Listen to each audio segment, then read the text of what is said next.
किसी न किसी की तरफ ये उंगली दिखाएंगे कि ये जिम्मेदार है, जबकि हकीकत ये है ये उंगली आपकी किसी एक की तरफ होगी, लेकिन 4 उंगलियां आपकी तरफ इशारा कर रही है।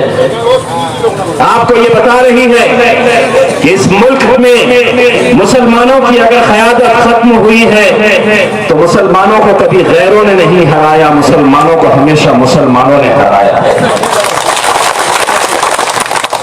यही होता आया है। हमारे आका कौन? तो लालू प्रसाद। हमारा नेता कौन? नीतीश जी। हमारा नेता कौन? राहुल गांधी। लोग ये समझने लगे कि ये कौम जो है इनका काम सिर्फ वोट देने का है, अपने अधिकार का, अपने हक को कभी मांगने का इनका कोई सवाल ही नहीं पैदा होता है, क्योंकि 74 सालों से हमने क्या किया है। वो आते हैं हर 5 साल के बाद, हम ऐसी महफिलें सजाते हैं, वो आपको सपने दिखाते हैं, हथेली के अंदर जन्नत दिखाते हैं, विकास की बड़ी बड़ी बातें करते हैं, 5 साल गायब हो जाते हैं। 74 सालों के अंदर हमने क्या पाया? 74 सालों तक वो जब आए वो जैसा कहे हम सुनते आए। जब हमें ये कहा गया कि ऐसा बोलो तो हम बोलते गए, ऐसा करो तो हम करते गए। ये 74 सालों तक ये खेल चलता रहा, लेकिन अब मजलिस इत्तेहादुल मुस्लिमीन आई है ये बताने के लिए कि जब तुम बोलते थे तो हम सुनते थे, तुम बोलते गए हम सुनते गए, अब हम आए हैं, हम बोलेंगे और तुम्हारे बाप को भी सुनना पड़ेगा। कब तक हम खामोश बैठे रहेंगे?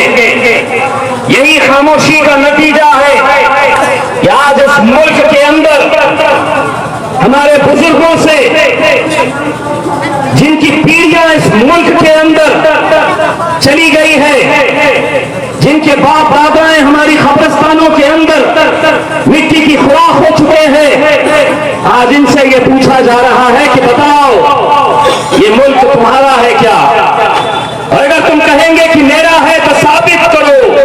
हम करेंगे साबित जिस दिन मोदी तू साबित करेगा कि तू इस मुल्क के अंदर पैदा हुआ है। कानून अगर उनके लिए है तो कानून हमारे लिए भी है। ये मुल्क जितना तुम्हारा है उतना हमारा है, और जितना हमारा है उतना तुम्हारा है।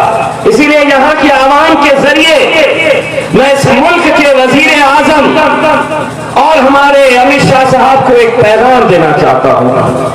ये मुल्क तुम्हारे बाप की जागीर नहीं है, जागीर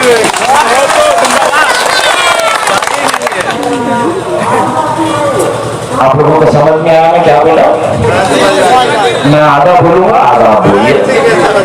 ये मुल्क तुम्हारे होता ये है।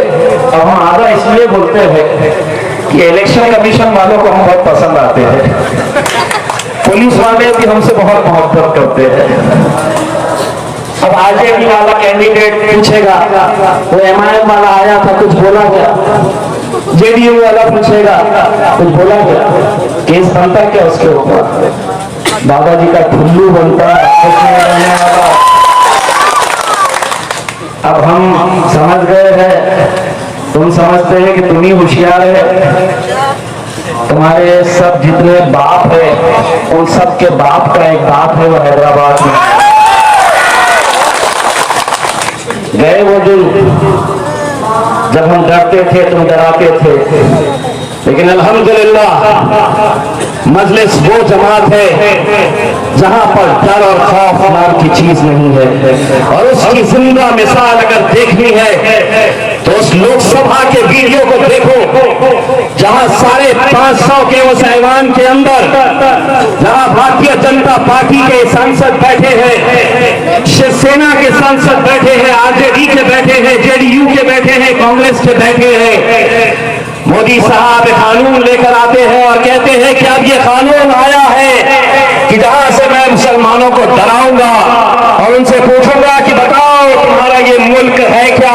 तो असद भाई ने कहा कि तेरे इस कागज के टुकड़े का हशर क्या करता हूं मैं, देख यूं फाड़ के उनके मुंह पर फेंक दिया उनके।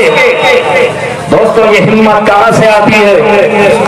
अल्हम्दुलिल्लाह आप लोगों की दुआओं की वजह से आज असदुद्दीन अवैसी साहब पार्लियामेंट के अंदर अकेले नहीं है, उनका एक और भाई उनके साथ वहां पर जाकर बैठता है, अब इम्तियाज जलील के रूप में।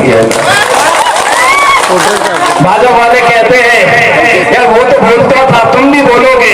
बोला बोलूंगा, और मैं अकेले नहीं, आगे और भी आने वाले हैं इंशाअल्लाह, और भी आने वाले हैं। हम गूंगे मूंगे बहरों को नहीं लाने वाले हैं, जो बोलेंगे, जो डट कर खड़े रहेंगे। और आज वही वक्त आया है मेरे भाइयों, चुनाव आएंगे, चुनाव जाएंगे। 5 साल पहले जब इस इलाके के अंदर बैरिस्टर असदुद्दीन अवैसी साहब आए थे, मैं भी था, गिड़गिड़ाए थे हमने लोगों से हाथ जोड़कर यह अपील की थी कि मजलिस का साथ दो, तुम जिस गठबंधन का साथ देने वाले हैं वो तुम्हारा साथ नहीं देने वाला है। लेकिन तुमको ये बताया गया था कि नहीं, हमको मोदी को दूर रखना है तो गठबंधन को लेकर आना है। आपने सबने साथ दिया तो नीतीश कुमार जीत कर आया, लालू प्रसाद जीत कर आया। नतीजा क्या हुआ?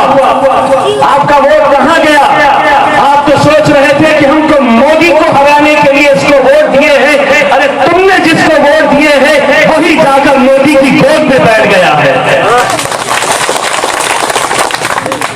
अगर आप भी वो नहीं समझेंगे तो शायद बहुत देर हो चुकी होगी मेरे भाइयों। अभी हमारे इलाज रस्वी साहब बता रहे थे कि किस तरह से उनको परेशान किया जा रहा है, उनके ऊपर केसेस के ऊपर केसेस लादे जा रहे थे। मैं रस्वी साहब को एक बात कहना चाहता हूँ, डरने और घबराने वाली जमात का नाम मजलिस नहीं है साहब। आप 2 केसेस के अंदर, अरे मेरे ऊपर जो केसेस लगाए हैं अगर आप देखेंगे तो डकैती का केस लगाया है मेरे ऊपर। डकैती का क्यों लगाया है जानते हैं? एक मुसलमानों की बस्ती के अंदर एक शराब की दुकान, देसी दारू की दुकान, मैंने कहा पुलिस वालों को इसको बंद करो। मेरी माएं और बहनें उस रास्ते से गुजरती हैं, हफ्ता मिलता था, पैसे मिलते थे, बंद नहीं कर रहे थे। मैंने कहा ये बंद करो, 48 घंटे का वक्त दे रहा हूं, अगर 48 घंटों के अंदर अगर बंद नहीं करेंगे तो मजलिस अपने अंदाज में बंद करना जानती है, हम कैसा करेंगे तुमको बताएंगे। 48 घंटे हो गए, वो समझे हम बोले हैं सिर्फ, हम गए वहां पर और पूरी दुकान फोड़ डाले, जला डाले, पूरा माल निकाल कर फेंक डाले। अब वो बेचारा दुकान वाला जो शराब बेचता था, जो पुलिस वालों को हफ्ता देता था, पुलिस वालों ने उसको बुलाया और बोला केस रजिस्टर करो सांसद जी के खिलाफ। तो उसने कंप्लेन लिखाई कि मेरे दुकान में से शराब की दुकानें के जितना भी शराब की बोतलें थी इन लोगों ने फोड़ दिए, जला दिए, और मेरे गले में जहां पैसे रखता था वहां से 265 रुपये गायब है।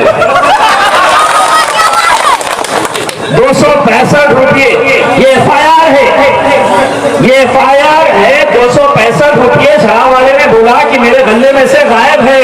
पुलिस वालों ने बोला डकैती का केस डाल दो। मैंने कहा तेरे जैसे 56 ऐसे केसेस आए तो ऐसी की तैसी, हम डरने वाले नहीं हैं। ये मोदी जी मेरे अतराफ में बहुत घूम रहे हैं।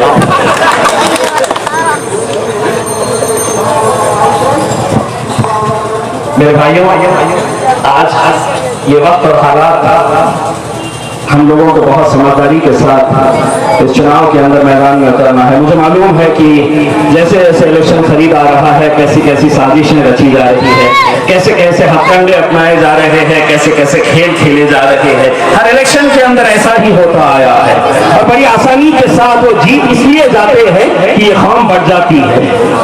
इनका मकसद यही होता है कि इनको बांट दो, इनको अलग अलग हिस्सों में बांट दो, किसी को पंजे के पास भिजा दो, किसी को JDU के पास कर दो, किसी को RJD के पास भिजा दो। तुम बढ़ गए, वो जीत गए। तुम एक ताकत बनकर खड़े हो गए तो इंशाअल्लाह औरंगाबाद के जैसा नतीजा यहां पर भी कोचा धामन के अंदर भी आ सकता है। दोस्तों, आज मुल्क के हालात कैसे हैं आप अच्छी तरह से जानते हैं। उन हालातों को देखकर हम तो आपको सिर्फ इतना कहना चाहेंगे कि आज मुल्क के अंदर एक ऐसा माहौल तैयार किया जा रहा है जहां इस कौम को डरा कर रखो, इनको डराओ, अलग अलग कानून के नाम के ऊपर डराओ।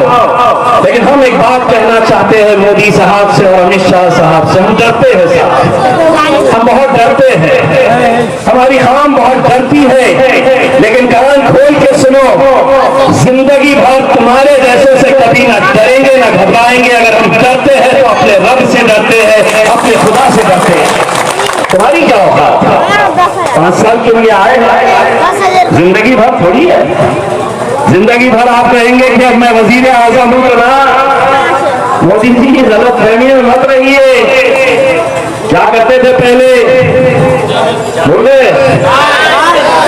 याद है ना? अब समझ रहे कि मैं कानून लाऊंगा, इनको डराऊंगा, इनको कुछ भी करूंगा। मोदी जी जिस दिन कोचा धामन की आवाम ने बोल दिया कि अक्का माझी सटक ली, जिस दिन बोल दिया तो समझ लो कोचा धामन के किसी स्टेशन के ऊपर चाय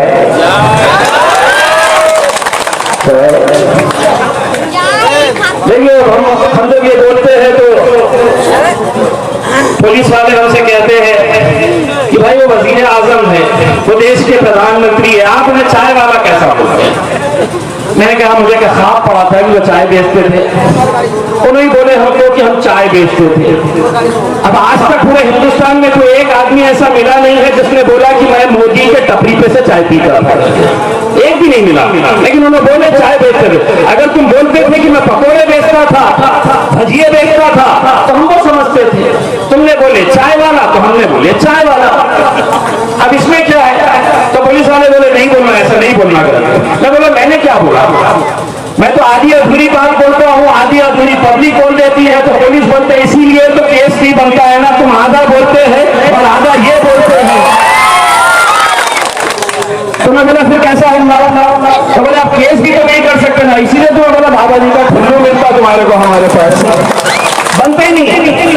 मेरे भाइयों, आज इस वक्त में जिस तरह के आंकड़े आपको दिखाए जा रहे हैं, जिस तरह के आपको हिसाब किताब दिखाया जा रहा है कि देखिए अगर आप इस गठबंधन को देंगे वोट तो इसका फायदा होगा, इसका नुकसान होगा, ये हारेगा, ये जीतेगा, आपको आंकड़े समझाए जाएंगे, आएंगे और कोई गैर नहीं आएगा, अपने ही बीच का कोई आएगा, अपने ही बीच का आएगा, कुछ हिसाब किताब लेकर आएगा।